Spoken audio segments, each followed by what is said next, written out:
The views expressed in this video are solely those of the host and the guests and do not necessarily reflect the views of any organization or entity that may be affiliated with. We encourage the viewer to conduct their own research.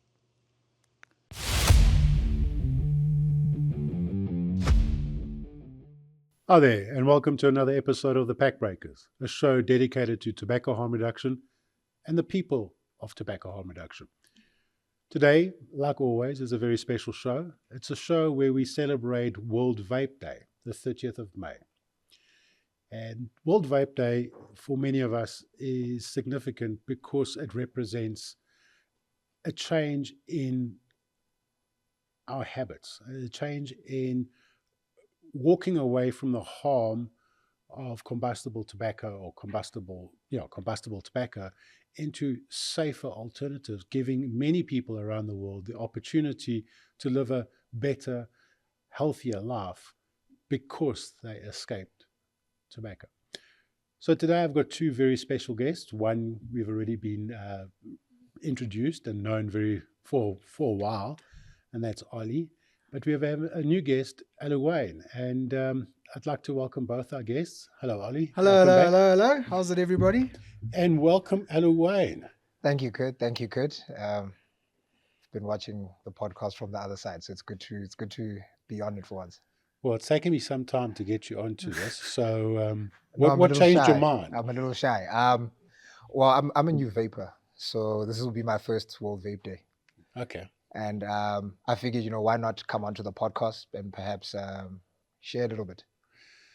So it's a tradition now on the Pack Breakers to talk about your history. Were you a smoker before you started vaping? Yes, but I was smoking hookah or habli. And how long were you smoking? I'll say better part of like 10 years. I did start quite early, but then I took a break. Started around like maybe 14 or so. When do people start experimenting with why are you asking? Around about that age anyway. Yeah. I wasn't there. Around about that age, around 14 or so. I actually come from a family of smokers, so almost everyone in my family was a smoker, but I just hated the smell. Never really got into it. But when I got a little bit older, I think habli was like sort of like my thing. Went to an all-boys school, boarding school, so I can't really bring the pipe with me. And that gave me a break. Varsity though is when my own space, out all the time, mates, and ramped it up quite a lot. Since then, I've just been smoking habli. Quit sometime last year, in large part due to this podcast. And then so since then I haven't touched a habli really. Really, huh? Haven't touched a habli. Just been smoking vape throughout since then. Okay. So yeah, that's sort of how I got reintroduced to vape. I did vape before, but like more so as a fad. But then I lost the device, and then I was just like, okay, done with that, and then went straight back to smoking habli. Yeah, it's hard to lose habli equipment. So. No, it's massive. You'd be surprised how easy it is. It's the small things, the little pieces that go missing. Okay. So, after that transition, have you seen any benefit or changes in your health or well-being since switching? I think the major thing that I've seen is I would smoke sometimes and then go to the gym. I know it's shouldn't really do that when we shouldn't smoke altogether, but I would smoke and then go to the gym. And then while I'm in the gym, sometimes, especially like the first maybe 20, 30 minutes of the workout, I'd find it a little bit difficult to keep up with my workout. It would be a bit out of breath, but nothing too hectic. Now that I smoke vape more, exclusively vape at this point, I find that it's a bit easier to smoke before and then actually go to the gym and perform at a decent level. Well, for me at least, that's been the major difference. But otherwise, I wasn't really suffering from much when I was smoking before. It's just sort of out of breath, and my place would smell of habli, the mess, but looking into it, I mean, for years, people had been telling me about the dangers of smoking habli. So it's, for me, I couldn't just kick the habit. I needed something to sort of replace it. And this is where the whole vaping thing sort of fits in. Ollie, you're back. Back and bad. It's the first question. Did you get any backlash from your mom? Because Actually, do you know, yeah. So that was the first thing when I phoned her, and she said to me, "Oh yeah, what's your thing?" And oh yeah, I had a proper laugh. She actually forgot. She forgot that she was standing on the top of the stairs, and she busted me like that. And I just reminded her. So yeah, but Okay. yeah, she didn't. I wouldn't say backlash, but yeah, she definitely. I got that phone call. That was quite funny. So, I mean, you've been in the industry for some time. I Yeah. mean, you're old hat in it, and Yeah. you've probably seen it all. So, I think you're probably one of the people that are best positioned to get an understanding of what does World Vape Day mean to you. Yeah, well, I mean, it's like any other day, isn't it? Any other celebration day, like I was saying, like Father's Day or Mother's Day or whatever. It's a celebration of this device that's now helped us get off of cigarettes, off of smoking. I feel a lot better. I don't think I'll ever quit vaping. The format changes from time to time, but yeah, it's a celebration of this thing, which is very important. I think it's been important to a lot of people. A lot of people like yourself now. You've just come off of a Hubley. You were an ex-smoker. I was an ex-smoker. There's hundreds of thousands of us out there that have now kicked the stinky, and we're now onto these devices. And I mean, the world is a better place for it. So why not celebrate it? Excellent. Yeah. Very good. Very good. Wayne, you've been, as you said, watching us from the other side. Can I assume that when you obviously started vaping after the pack breakers? Correct. And you've watched the number of the episodes. In fact, I would assume you've watched all the episodes. When you started vaping, were you ever aware of some of the complexities that are surrounding this particular subject? I wasn't. And I actually think that a lot of people aren't aware of them. It's something that happens in our society. People vape and so on, but they actually don't really understand, one, what its initial purpose was, but then also what benefits you're sort of getting from vaping. It's become more of a convenience. Well, to a large part of the people that I see vaping, especially when I'm out and so on, it has really taken the place of smoking cigarettes while drinking and so on. But I don't think people really get the gist of how impactful vaping has really been.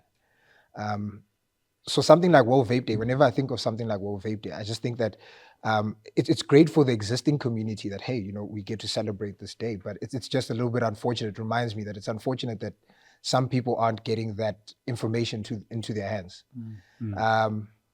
Because I do think it could change. It's an expensive habit. I'm not going to lie, but I do think though that it could change how people live their lives. And my sister was a smoker, and I think now she vapes more. So, and I can see it. Like, she's a lot more comfortable. She doesn't have to worry about the way that she smells when going into the home and so on and so forth. So, for me, World Vape Day, I'm happy to be a part of it for the first time. And more so because I've also been a part of this podcast, right? So I sort of understand what this sort of means, So yeah, that's my view on it. Yeah, I think it's not only that people that currently vape don't understand, maybe they don't care, and maybe it's something that they just enjoy. But for me, one of the biggest issues that the world is struggling with is the amount of misinformation that we try to cover on the podcast almost every episode, where it's impacting people that should be using these products. We're talking about people that are currently smoking, that have been smoking for a period of time, are now being dissuaded from taking that leap into a product that we know, based on our own life experiences, can have such an impact and such a positive change. And I think World Vape Day should be around not only celebrating the product, but also creating some kind of awareness that there is a lot more than just another product that people use. It's a product that can literally change millions and millions of lives for the betterment. If they don't, the same trajectory is in place. Shorter lives, illnesses, diseases, and eventually death, premature death. So for me, that's where it is. So what do you think, Ollie, in the next 5 years, 10 years, what kind of discussions do you hope to see around this particular topic? Not only in the South African context, but maybe even in a global context. Yeah, I would just like to see more acceptance, more adoption. Look, we don't know what the world's going to do in 5 to 10 years' time. It's crazy. It's a crazy time to be alive at the moment. Let me tell you that. But I would just like to see a little bit more acceptance and less red tape around vaping. You know, at the end of the day, we're all adults here. We can make our own decision. If we want to vape, let us vape. Misinformation, unfortunately, is in every realm. Like whatever you're talking about, there's misinformation. That's something that's here to stay. I don't think we're going to get rid of it. As long as there's an internet and people have a voice, that's just how it is. But I would really like to just see a little bit of relaxation. Just let people decide what they want to do. Vape if they want to vape. Smoke if they want to smoke. It's your choice at the end of the day. It should be your choice at the end of the day. But should that choice be informed?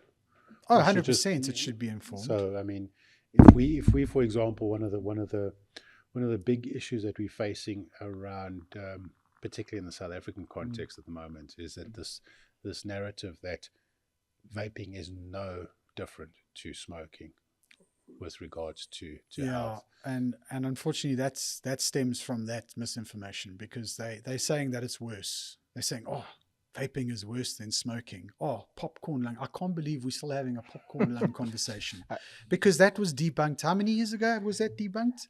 Like almost instantly. I think it was debunked before it actually happened. Well, there we go. I actually saw a post, like I think 3 days ago, on someone reposting that headline, vaping gives you popcorn lung, and I just commented and sent the video that you made. So it's even better. So I had a customer walk into my shop. Was it about 2-3 weeks ago?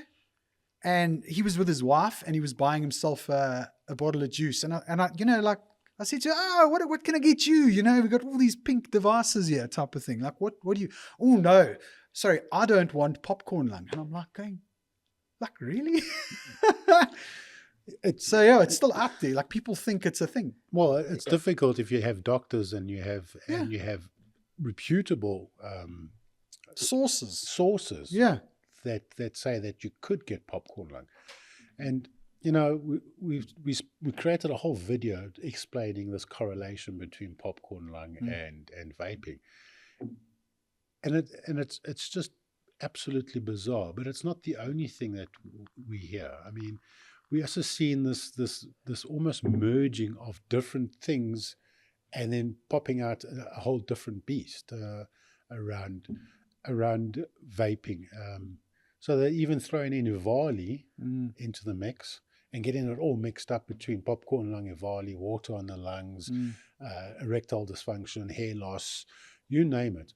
And actually something very interesting happened a couple of days ago, is that a study was a very, very important study that tried to prove nicotine was causing breast cancer, was retracted. And what was the most interesting about that, obviously people that have been following this, like myself, for some time thought, no, this is absolute nonsense. There's no real link between it. It turned out that the entire study was built on falsified data. Oh. Completely falsified data.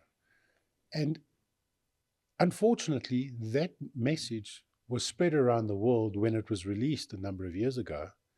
That will never ever be retracted back again. You know, it's out there now. The naysayers, it's like red wine, and the next thing they're going, oh, this is breast cancer, is now nicotine, and you know what? It's a story that doesn't die because this one tells that one, and you know, it's like walking into a pristine house and seeing this white carpet with a red wine stain on it. Ooh, who was murdered here? Exactly. And it just stays there. You can't pull it back. You can't retract it. It has to literally be faded away altogether or replaced, because that knowledge is out there. And unfortunately, that's the popcorn lung scenario. And for those people that don't know, we have a video, so by all means, please look at the popcorn correlation, where I look at that correlation and how it's completely false. We can't use could in a scientific frame. We got to talk about issues that really, really will cause diseases, and just purely based on consumption and exposure to these chemicals, it's almost near impossible that popcorn lung could be caused by vaping. So, Elawane, we've spent some time, You could say that, interviewing a number of guests. Are there any highlights from the last 20 episodes now? Can you believe it? last 20, yeah. A few.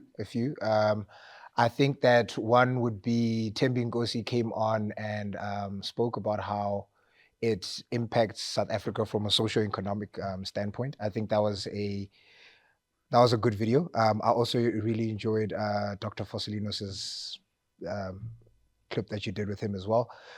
Animated, yes, but very engaging. And while discussing quite, I think, which I think is a complicated topic, made it quite easy for people to sort of keep track and be entertained while doing it. I also think that the Quit Like Sweden little trip that took place in Cape Town, I think that was also quite informative to sort of see people gathered around from a global perspective and what's happening on the other side of the world. It's not just an issue that we are experiencing on our side. I do wish, some of that information were made available, like more publicized, really. But I think if I had to really name like a top 3 sort of interaction that I've had with the podcast, it has to be that, because for me personally, it has made me change how I sort of live my life. Truth be told, Hubley was really, really a part of my life.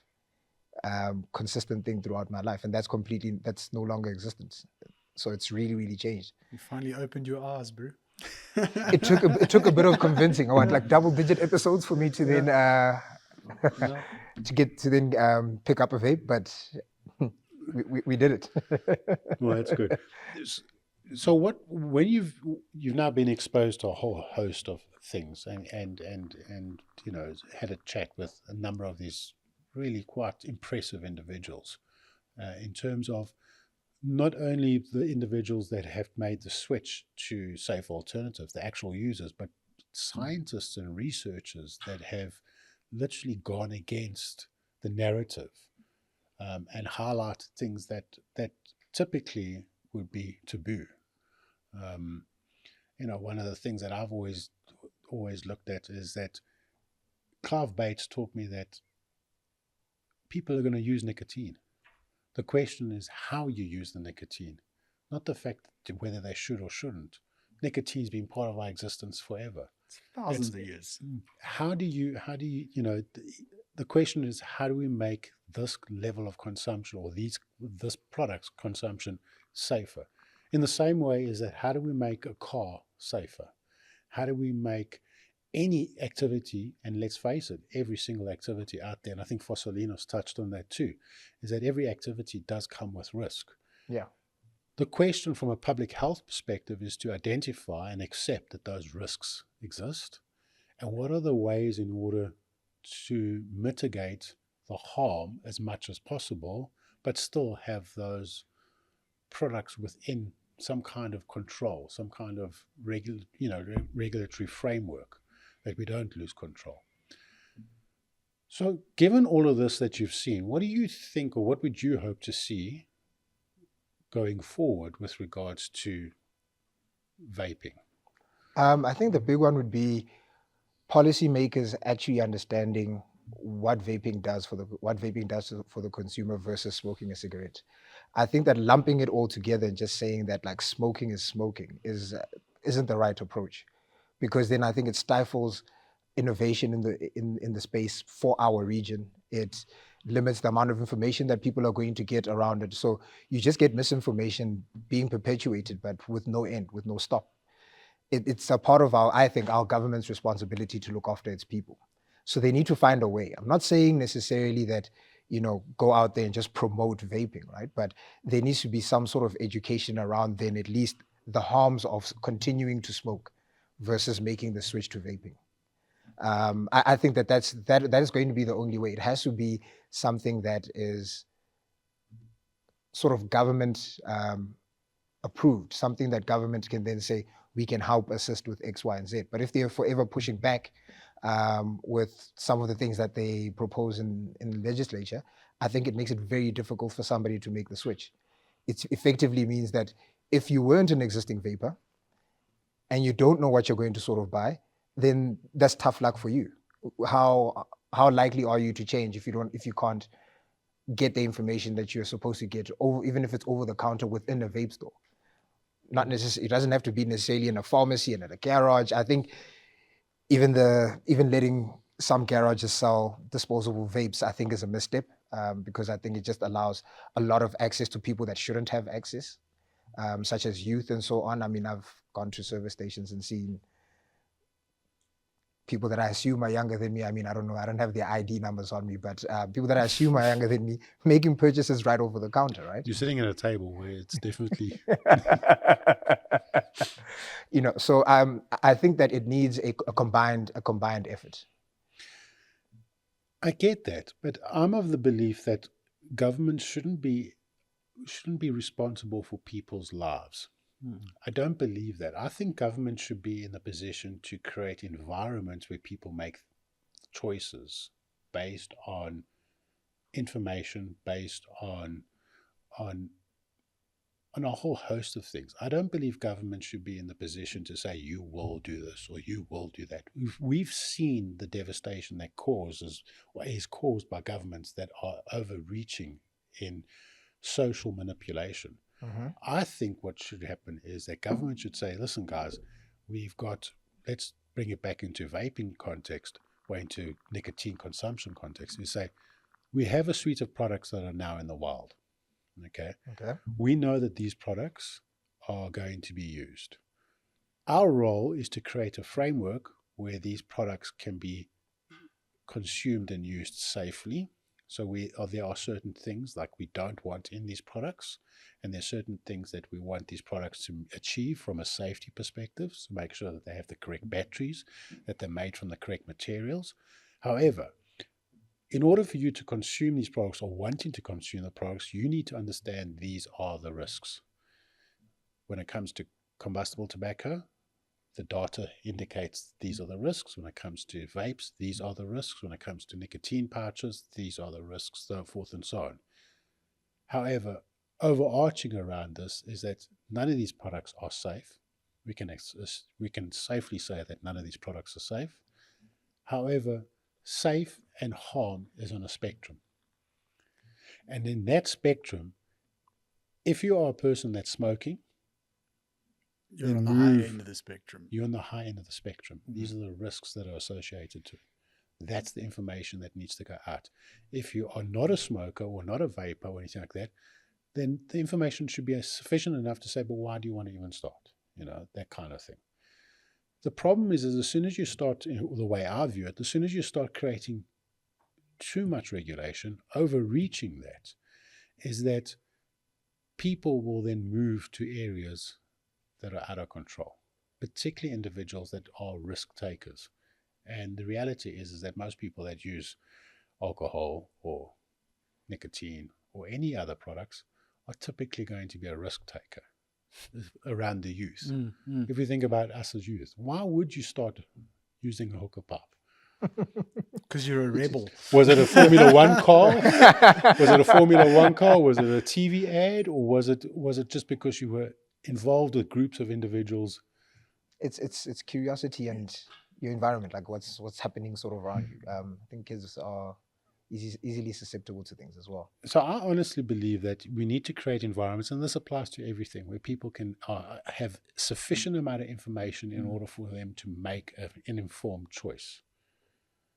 That's the role I believe government should take up when it comes to these kind of products, is to highlight these are available, these are safe products, these are not safe products, and these products, unfortunately, because of the devastation they could have. I mean, if you think about it very clearly, there's a whole suite of narcotics out there that are definitely illegal. They're banned. Yeah. Prison sentence, you name it, they're all there. Has that stopped the consumption of it? I know. No. Has it decreased the consumption of it? No. Tricky to say. Yeah. Well, yeah, I know. But yeah, I mean, prohibition is something that has been tried before. Didn't work. In fact, boosted. And in fact, what happens then is what my biggest fear is that if you do have these kind of regulations where it's so restrictive, people will go seek these products out, and it actually creates more of a curiosity amongst younger people as to why these things are, and they will seek them out. Now, if you take, for example, there's a huge discussion around illicit cigarettes, and we're going to see illicit and you know, a whole illicit cigarettes, is that now you're exposing those individuals to a set of individuals that might be involved in other environments. And it's because we've created an environment which is forcing the market into these spaces. Australia is the perfect example of what's happening with banned products, or, you know, heavily restricted products, is that almost every single vapor in Australia is now purchasing their products on the black market. It's the only way they can get it. It's the only way they can get it. It's the only way they can get it. And that's the biggest problem. And that's going to cause a problem. So, Ollie, I'm going to get back to you because, you know, Alu's just literally touched on something around the availability of products in certain locations. And he raised the point where having, for example, disposables at a garage store. What are your views around something like that? Oh no, I look, I'm for the same as alcohol. The stores need a license. If you don't have a license, you can't legally sell the product. Okay, cool. You're gonna get the illicit oaks, but it's the same with alcohol. You get illicit alcohol and all that. But I would like to see a licensing system, because then it stops all of that, and it stops these vending machines and stuff like that. You know what I mean? So that's what I'd like to see. Honestly, it's the only way you can gain a little bit of control back. You know what I mean? At the moment, you can walk into. So actually, funny thing, you can walk into a photo shop and buy disposable vapes. I get guys phoning me and messaging me from all walks of life, folks that have got carpet shops and stuff, that they want to sell vapes in their, you know, disposables in their shops. So we get those inquiries, and I'm like, well, no, dude, sorry, you're not a legitimate vape shop. I can't sell it to you, type of thing. But they're out there and they're looking for it, and there's guys that will sell to those guys. We need to stop that. Just license the stuff like alcohol, give it to the vape shops. And I mean, yes, you'll probably find like the bottle stores will also get the license, which is okay. You know, smoking and drinking kind of go hand in hand. So that's fine. Give it to them, but take it away from these little like superettes and the carpet shop and the photo shop and stuff like that, because then it's, you know, those people don't really care about the laws. They care about, the reason they're selling that product is because they want to make extra money on the side. And if little Susie comes in at 15 years old and says, hey, listen, I want that thing, they're going to sell it to her. But that could be said about any shop. Yeah, well, look, I mean, true, but yeah, I mean, look, if you're going to get it from a legitimate vape shop, they're not going to sell it to an under 18. I know we don't sell it to an under 18. Well, you know, you might not sell it to an under 18, but that doesn't mean that every vape shop out there won't. Yeah, true. So, and the reality is that if we got a market where it is sold everywhere, and I think licensing will go a long way, because it creates a playing field. It knows who the legitimate players are, and it's something that you can measure those players. When you don't have a licensing environment, you don't know who the players are. Because then it's and your only alternative is to then ban it, you know, or heavily restrict it into certain areas. I've always been a belief, because not only am I a person that likes vaping and a vapor, I'm also a tobacco harm reductionist. So I've always been on the belief is if you can sell cigarettes, you should be able to sell a vape. But the most alarming thing that I've learned over the years is that although we have a tobacco license, it's not strictly enforced. It's a choice. And that is, can you imagine you're driving a car and you can choose whether you have a license or not? Or where you buy a firearm, you can choose whether you have a license or not. In every other field, that would be called illegal. It's an illegal, illegal activity, or it's an illegal product because it's not being licensed. And it brings me to a fact, and it's actually quite alarming, is that economic freedom fighters, which has been in the news recently, a question was posed to the Minister of Health as to why isn't the license an option in this environment. And he came back and said, we don't typically license harmful things. No, I mean wouldn't alcohol have a license? Exactly. It's like, yeah, we got licenses for alcohol, the selling of alcohol. Firearms, they're licensed. Car licenses. When we sell, it might not be a license, but when we sell food to the population or to the public, there is safety and regulations attached to that typically is some kind of license. So I don't know where he came up with this. We don't typically license, harmful products. Okay, so we just sell it then. It provides you that mindset of where this is going, is that a decision or his decision, or in his mind, these products are bad. Bad, yeah. Completely bad. And short of just completely banning it, knowing that it can't happen, he doesn't acknowledge the fact that, there's a level of pragmatism that has to come into these decision making. And part of that pragmatism is to create environments like a licensing model that would work. I hear what you're saying in terms of in a store that doesn't have or shouldn't be selling disposables, because any person under the age of 18 can walk in that store and sell it. The same would you raise. I think it's a bit different. And they do. I think it's a bit different if you're buying, let's say, from like a liquor store or a vape store, because you sort of understand that there shouldn't be any under 18s within this area. But I think when you make it so accessible, it does sometimes become a bit of an issue. And then it affects real smokers, because sometimes that might be the nearest option for you to get what you need.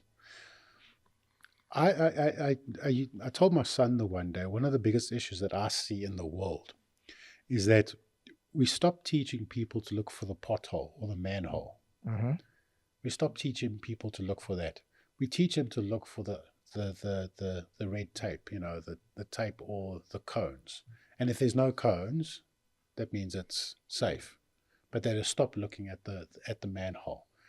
So I think for what I'm seeing from society is that we are becoming such a nanny state that we're actually not teaching people to look for the manhole or the exposed manhole. We're teaching people to look for the tape. So you want a bit more accountability from the consumer, essentially. Exactly. At what point do we stop being adults and stop being responsible? At what point do we take control over the situation and teach our kids that, hang on, that is wrong? One of the biggest issues that I see is that we've stopped becoming parents. We always, outsourcing the responsibility to legislation and regulations. And when it falls apart, then we say, no, but the cops aren't enforcing it. But that enforcement should start at home. And I'm not talking about now, punishment. That enforcement comes with having conversations with your kids, having, these kind of very meaningful things, rather than relying on one of those traffic cones or the red tape. The red tape. Having the kids understand that, hang on, if I go down that route, this is the consequences and this is the risk. So if they walk into a garage forecourt, or they walk into a photo shop, they know that's not my product. It's the same principle as, can you imagine if we continue with this, kids walking into a car dealership and then asking for a test drive? Because my parents said, no, you should learn how to drive a car. So I'm going to go, it's at what point do we get to that, acknowledge that these are adult products, adults can use these products, and these products are not. And kids should be in a position to say, no, we don't use those products. The thing is with kids, I think at an at that rebellious age, you know, you hear all the good things that you should be doing. It's just they do the rebellious things anyway, regardless of the conversations. You know, when I was growing up, my parents used to tell me all the time, you know, that certain things were bad for me, and sort of went and did them anyway. Just lucky it's to some degree that maybe I didn't fall into certain like loopholes along the way, but um, I think it's a youth's nature sometimes to rebel against what they know they shouldn't be doing. So sometimes putting these regulations, I think it could help with some of the biggest issues that people bring up, which is like, you know, youth vaping and so on. But at the same time, it hurts the real adult consumer who needs these products to be readily available. So it's a catch-22. It's difficult to sort of balance and, you know, lean towards one way. But I'm glad you bring that up, because if, for example, the youth stuff, I know personally parents that have bought vape products for their kids. For their kids. And I've seen it 100%. happen. I've seen it happen as well. I've seen it happen that they buy it for their kids. Because now the parent is no longer a parent, in my view. The parent is now a buddy friend with the kids, and they are feeling uncomfortable of having those conversations with their kids. So their argument is that I'd rather have them vape than smoke. Now, and what you're saying is that now on the other side, on the flip side, they look at this and say, but the kids are vaping. But they don't go past that. They don't see where the kids source the vape, and they don't having those conversations with the parents. And in the flip side of that, or the consequences of what I'm seeing of that is now the government sees the kids having vaping. They're not going any further into it. So the only way they want to deal with it is to prevent these products from getting the kids, making these products now more costly, less acceptable, less desirable, or less you know, less. I'm missing the word there. Less attractive to the actual people that should be using these products. The it's people Because- that they were actually designed for. And the real fault around this is that the adult that supplied the vape to the teenager wasn't the shop. It was the parent, or it was the older brother and sister. But the impact is that now we have products that are going to be so heavily regulated that it actually dissuades the people that really could benefit from the product, you know, not getting access to the product because it makes it too expensive. I mean, the most insane thing that I've heard over the last 2 or 3 years is that we introduced an excise on a product, but we actually have no mechanisms to measure whether that's actually had an impact on the population that we're trying to protect. There's no mechanism to measure the success or failure or thereof. But we've made the product, the reason why we put in excise is to, therefore, kids can't afford to buy the products. But it's the very same people out there that are smoking, who almost always are from a low middle income socioeconomic status, that now can't afford the product because they've made it too expensive to protect the rich kids. Because let's face it, it's the rich kids that It's are a buying cash it. grab. Yeah. So these are the complexities that we're trying to navigate through the pack breakers. Yeah, I don't think it's easy, but I do think that the conversations though are important. You need to sort of discuss it and find a way to navigate these waters. And sometimes I think that conversation is what's sorely missing sometimes. And that's why we have World Vape Day. Yeah, to highlight these things, Yes, indeed. to Yes, indeed. celebrate. In fact, you know, I probably get grilled over this, but which I'm happy to do. So I like to see World Vape Day change to World Tobacco Harm Reduction Day. You know, because I still strongly believe that people that smoke currently there's no consideration whatsoever around them. And I'm not talking about the youngsters that are going out to the concert. I'm talking about the older generation that are now struggling to quit. And we see these numbers. I'd like to see World Vape Day, sorry guys, morph into World Tobacco Harm Reduction Day. Because vaping is not the only solution that will to the smoking scourge. It's any safer nicotine product could be a solution if we give it the correct space and time to show how effective it is. I mean, we've seen these in other parts of the world, and that's what upsets me the most around this whole argument, is that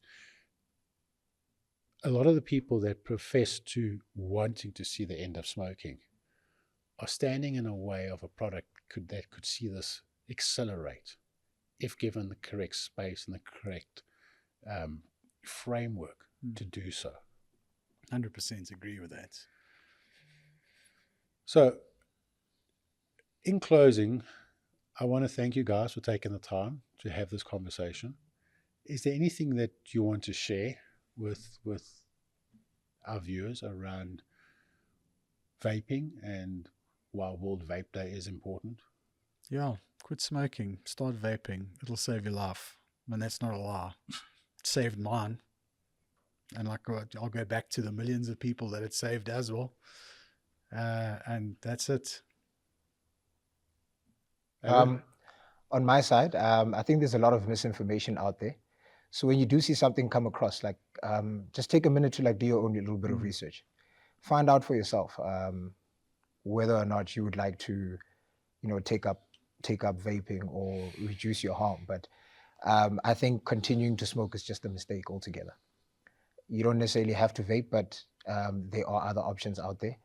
But the cigarette, we know, is a killer. That we know for a fact. So let's find out about the other things around it. From my side, I just want you to think about the numbers here. It's now considered that 1.2 billion people around the world smoke tobacco. It's now known that 1 in 2, or sometimes even 2 in 3 individuals that smoke for a period of time will die prematurely, up to 10 years prematurely, but they die from the most horrendous diseases. We now also know that it takes up to 30 attempts to quit smoking.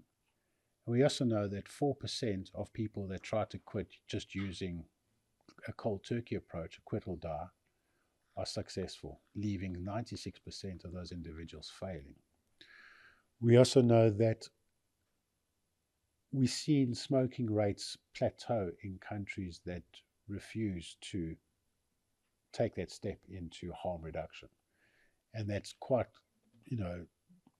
contradictory to what we've seen in countries that have taken a pragmatic approach and been progressive in understanding that maybe we're not going to see the end of smoking, that there's going to be a 10 to 15% of the population that's going to smoke. Maybe we should look at putting measures in place that would help remove the risk associated with nicotine consumption, smoke. Then we're going to look at, for example, in South Africa, where not only have we haven't seen a reduction in smoking, we've seen smoking rates increase, and in some cohorts even doubling over the last decade or so. But not only that, we've seen products that are illicit and cheap that are being used. And it's not because they are illicit or cheap, it's because the number of cigarettes that these individuals will be smoking, because it is cheaper, now accelerates those harms. And we're still facing, as the guests have indicated, this wealth of misinformation. So I invite everybody out there is to open your mind, do a little bit of research, and start looking at countries like, for example, New Zealand, Sweden, the UK, Japan, and a whole host of other places that have taken a pragmatic approach. And if we really, really care about people's health, not only the society's health, but individuals' health, then we need to start looking at ways of creating an off-ramp for people to make these choices, provide them with the correct information, and stop just looking at the headlines. So for me, World Vape Day is about a celebration of a technology that has changed millions and millions of lives, and it has the opportunity, or it has the opportunity to be the single biggest public health intervention in known history, because of the volume of smokers and the volume of, or the sheer size of the impact these smoking has on the global population. So I want to thank you guys for taking the time. Thanks for having Thanks us. for having us, Kurt. And if you like what we do here, please comment in the comment section here, subscribe to the channel, and share the information out there that there might be a person in your life that could benefit from making that switch. So thank you very much, and you have a good day. Cheers. Thank you for watching another episode of The Pack Breakers. If you enjoyed our content and learned something, give us a like and subscribe to the channel. You can follow Pack Breakers on Rumble, YouTube, Spotify, and Apple Podcast. You can also follow us on all our socials on Facebook and Instagram, VSML_SA. But all our information is saved neatly and concisely on our website, vsml.co.za. Thank you. Hey everybody, Kurt here from VSML. I have some exciting news to share about our podcast, The Pack Breakers. We're shooting at an incredible location, The Shed in Silo. Check them out at www.theshedinsilo.co.za.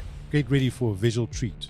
We'll be showcasing the stunning venue and state-of-the-art facilities offered by The Shed in Silo. From their spacious event spaces to the cozy cottages, this place has it all. Imagine a panoramic view, indulging in the farm-to-table cuisine at this restaurant. Fantastic cuisine. And relaxing with the refreshing drinks. Fantastic coffee. The Shed in Silo offers a truly unforgettable experience for anyone who appreciates nature, comfort, and style. So, mark your calendars and join us on the Pack Breakers as we take you on a virtual tour of the Shed in Silo. Trust me, this place will leave you speechless. Stay tuned for more updates on our up-and-coming episodes at this extraordinary venue.